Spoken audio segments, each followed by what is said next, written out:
Clapperboard Episode 10, 1965, Crossing Selma. Steps and blood for the right to vote. They told us not to be afraid. But that was before the bridge, before the world changed in the space of a single morning. I remember the night before, the way Mama sat at the kitchen table, turning her teacup over and over, as if she could read our futures in the leaves. She didn't look at me, just said, "Don't go if your heart's not steady, baby. But if you do, you walk proud. Don't let them see your fear." Her hands were rough from work, from years of washing other people's clothes and scrubbing other people's floors. But that night she held my hand so soft I almost cried. I hardly slept. I lay in my bed listening to the distant hum of cars, the bark of a lonely dog, the quiet weeping of my little sister in the next room. The world outside was holding its breath. I thought about my father, about how he always said, "A man is worth the weight of his promises." I promised myself I would walk, even if my legs shook the whole way. Dawn was gray and cold. My shoes were old, soles thin from too many miles, but I laced them up tight. I tucked Mama's old white scarf into my jacket. She pressed it into my hand as I left.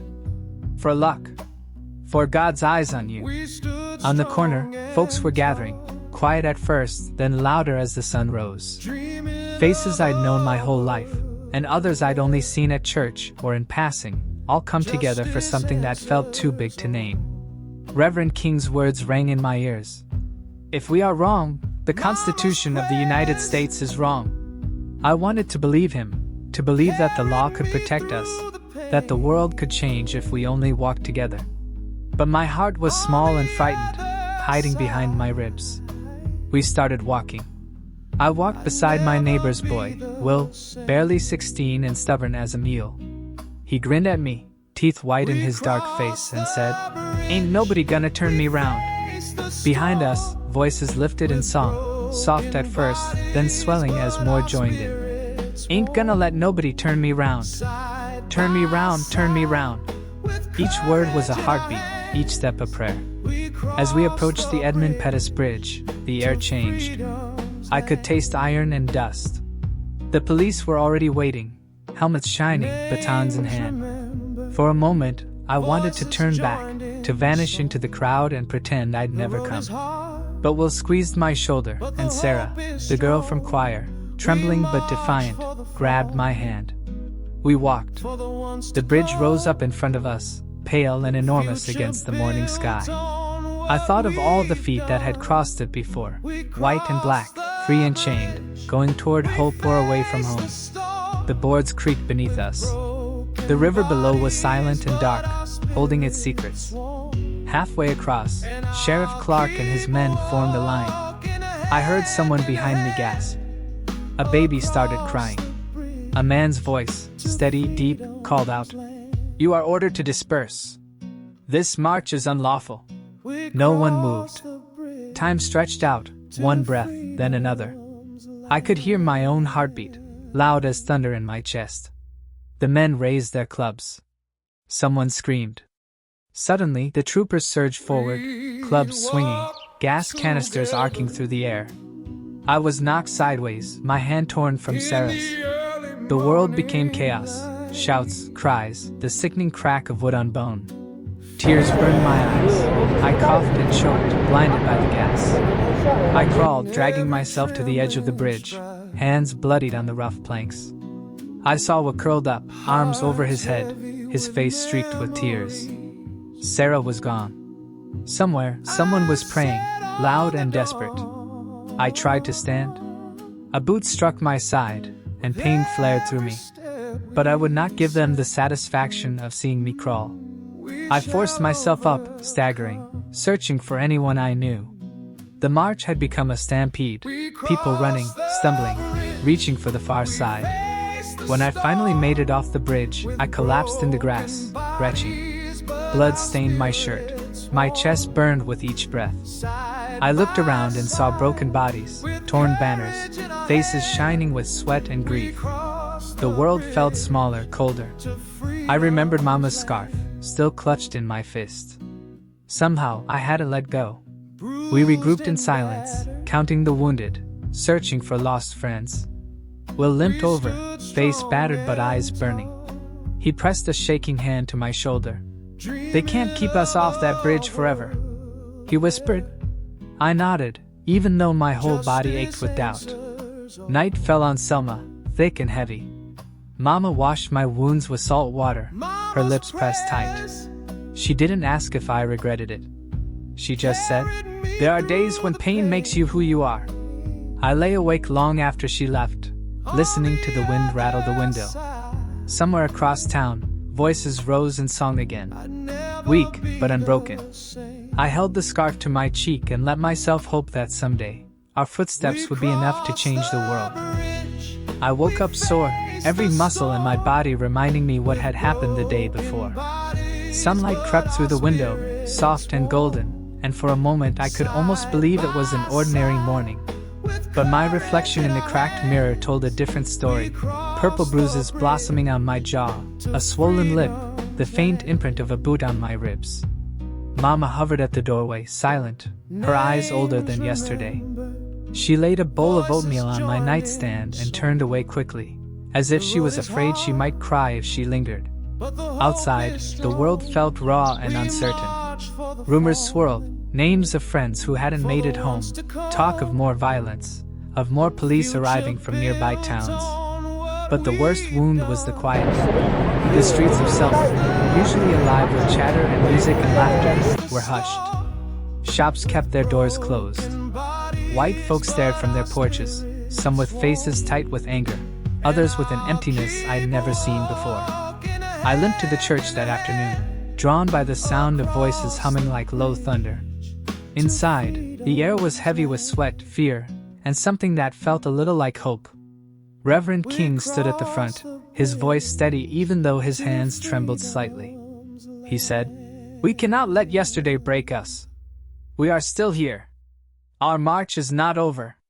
I looked around and saw familiar faces. Will, his head wrapped in a bandage. Mrs. Turner, clutching her Bible so tightly her knuckles had gone white. And Sarah, returned to us, her eyes rimmed red but burning with defiance. I moved to sit beside her. She didn't speak, just reached over and squeezed my hand. It was enough. We sang. We prayed.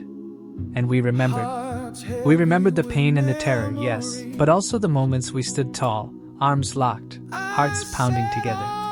It was there, in that circle of battered voices, that I realized something had changed inside me. The fear was still there, how could it not be? But beneath it, something harder, something that would not yield. Later, outside the church, a reporter asked if I would march again. His eyes were sharp, his notebook ready. He looked at me like I was a symbol, not a boy. I hesitated, feeling Mama's warning echo in my bones. But Sarah's hand found mine again, and I heard my voice, quiet but steady, say, "Yes, we'll march again. We have to." That night, Selma was restless. Cars patrolled the neighborhoods, headlights sweeping across windows. Word came that Dr. King was calling for a second march, this time with more people, more witnesses. The news brought both dread and hope. Would the world care this time? Would they see us, really see us, or would our blood be washed away by tomorrow's rain? Mama sat beside me on the porch, knitting her worry into each stitch. She finally spoke. "You know, when you were a baby, I used to sing you to sleep. I hoped you'd grow up strong, but safe." She smiled, sad and proud at once. "I never wanted you to have to be brave like this." I rested my head on her shoulder. "I don't want to be brave, Mama," I whispered, "but I don't want to hide it." She kissed my forehead, then walked for both of us. The next morning, the town was buzzing. Word had spread clergy from the north were arriving, reporters crowding the steps of Brown Chapel, new faces joining our ranks. We gathered in the church, the walls trembling with nervous energy. I saw Will and Sarah, their faces set with determination. We held hands shoulder to shoulder, waiting for Dr. King to speak. He entered, his presence calm as a river. His words were quiet but carried the weight of thunder. "We are not here for violence, but for justice. We will march, and if they stop us, we will kneel and pray. But we will not turn back." A murmur rippled through the crowd. We were scared. We were hurt. But we were not alone. That afternoon, we gathered again at the foot of the bridge. There were more of us this time, and we were joined by white ministers, rabbis, nuns in starched habits, and college students from cities I'd never heard of. The police stood in a line, faces unreadable behind mirrored sunglasses. But this time, the world was watching. Television cameras, journalists scribbling, all waiting to see what would happen. We began to march. The hymn rose around us, strong and sure. We shall overcome, we shall overcome, we shall overcome someday. I gripped Sarah's hand tightly. The bridge didn't look so big now. Maybe we were just braver. We walked slowly, each step a promise. When the police blocked our way, Dr. King knelt and prayed. We all knelt, a sea of bowed heads and locked arms. For a moment, everything was silent. Even the river below seemed to wait. Then, slowly, we stood, turned, and walked back. No blood was shed that day. No one ran. But the march was not over. That night, in the quiet of my room, I wrote in my journal. We knelt today. We prayed. The world watched. Tomorrow, we march again. I closed my eyes and pictured the bridge. No longer a wall, but a road. A road we were building together. Step by trembling, unbreakable step. The waiting was almost worse than the violence. Days passed in a strange, anxious silence. We gathered at church every night, singing, praying, holding each other close as news drifted in from outside. New supporters arriving by bus and train. Priests, rabbis, students, and ordinary people, all here to march with us. The mayor tried to sound calm on the radio, but you could hear the strain in his voice, the way fear and history pressed against his words. Mama's house was full of strangers now. Some came for bandages, some for food, some just needing a place to rest. She never turned anyone away, though sometimes she'd stand at the sink, shoulders shaking, hands submerged in soapy water for what seemed like hours. She didn't say it, but I knew she was proud, even through her worry. March 21st came at last, and with it, the final march. For the first time, the National Guard was there to protect us, not to chase us down. They stood in green uniforms, young and old, some with faces that looked as scared as ours. A white chaplain prayed with us, hand on his heart. I remember looking at the crowd, thousands upon thousands of faces, black and white together. I spotted Sarah and Will not far from me, their arms linked. Sarah smiled when our eyes met, the bruise on her cheek faded but not forgotten. We nodded to each other, not needing words. The singing started soft, but soon grew louder, echoing down every street. This time, I felt something new inside, a mix of fear, yes, but also something close to joy. The bridge looked different in the sunlight. Not smaller, but less threatening, like it had lost its power to haunt us. We began the long walk to Montgomery. 5 days, 54 miles, and every step felt heavy with memory of those who had fallen, of the dreams still out of reach. We walked past farmhouses and gas stations, fields dotted with wildflowers. People waved from porches. Sometimes they jeered, but sometimes they just stood and watched, silent as ghosts. Each night, we slept on church floors or in open fields, huddled together for warmth. Some nights it rained, but nobody complained. Our feet blistered and bled, but still we walked, songs carrying us forward when our bodies wanted to quit. On the third day, I found Sarah crying quietly under a tree. She missed her brother, lost years ago to another kind of violence. We talked about what we'd do with our votes, about changing the world, about not letting grief turn to stone inside us. For the first time, I saw her really smile, hope shining through the tiredness. The final morning, as Montgomery's white dome shimmered in the sun, a cheer went up from the crowd. We'd made it. We were together. No club, no gun, no law had stopped us. On the steps of the Capitol, Dr. King's voice boomed over us all.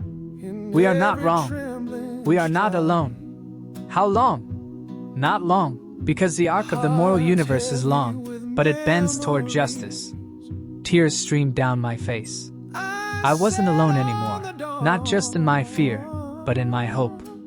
I thought of Mama, waiting at home, of Will and Sarah, bruised but unbroken, of the thousands beside me and the thousands who would follow. We had crossed the bridge. We had crossed fear itself. And I knew, as the singing rose around me, that this was only the beginning.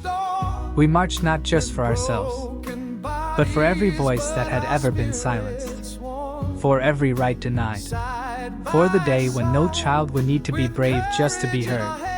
And as the sun set on Montgomery, I promised myself I would never forget the sound of our footsteps, or the feeling of freedom blooming, at last, beneath my skin.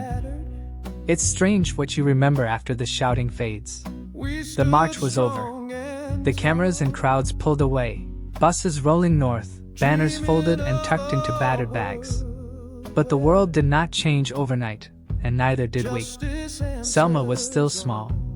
Mama still waited for me on the porch, her hands forever busy, eyes searching my face for wounds new and old. The morning after Montgomery, I woke to quiet. No singing, no shouting, just the low coo of doves and the clatter of dishes in Mama's kitchen. My feet were blistered, every muscle sore, but I felt lighter than I had in years.